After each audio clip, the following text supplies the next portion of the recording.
जीवित पुत्रिका जितिया व्रत 2023 दिन व तारीख, अष्टमी तिथि कब शुरू होगी, पारण कब करें, नहाय खाए तिथि व पूजा विधि। आज हम इस वीडियो में आपको बताएंगे साल 2023 में जीवित पुत्रिका या जितिया व्रत कब है, पूजा का शुभ मुहूर्त, महत्व, पारण और इसकी पूजा विधि के बारे में।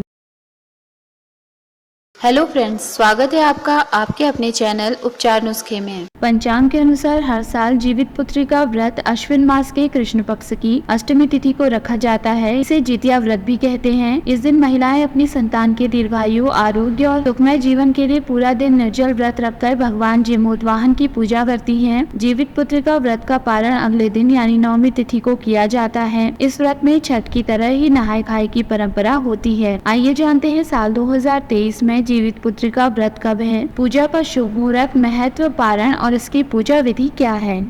जीवित पुत्रिका व्रत शुभ मुहूर्त 2023। साल 2023 में जीवित पुत्रिका व्रत 6 अक्टूबर शुक्रवार को रखा जाएगा। अष्टमी तिथि शुरू होगी 6 अक्टूबर प्रातःकाल 6:34 पर। अष्टमी तिथि समाप्त होगी 7 अक्टूबर प्रातःकाल 8:08 पर। यह पर्व 3 दिनों का होता है, जो कि 6 अक्टूबर से 8 अक्टूबर तक मनाया जाएगा। 5 को नहाय खाए, 6 को निर्जला व्रत और 7 को व्रत का पारण किया जाएगा। जीवित पुत्रिका व्रत पूजा विधि। जीवित पुत्रिका व्रत के दिन स्नान आदि के बाद साफ वस्त्र धारण कर पूजा स्थल पर कुशा से निर्मित सूर्य नारायण और जमोदवाहन की प्रतिमा को स्नान कराकर स्थापित करें। अब प्रतिमा के समक्ष धूप दीप जलाकर नैवेद्य, पुष्प, रोली, फल आदि अर्पित कर आरती करें। इसके बाद मिठाई का भोग लगाएं। पूजा के बाद जीवित पुत्रिका व्रत कथा पढ़ें। इस व्रत में माताएं सप्तमी तिथि को यानी नहाय खाए को सूर्यास्त से पहले खाना और जल ग्रहण कर व्रत की शुरुआत करती हैं और अष्टमी तिथि को पूरे दिन निर्जला व्रत रखती हैं। अगले दिन नवमी तिथि को व्रत का पारण किया जाता है।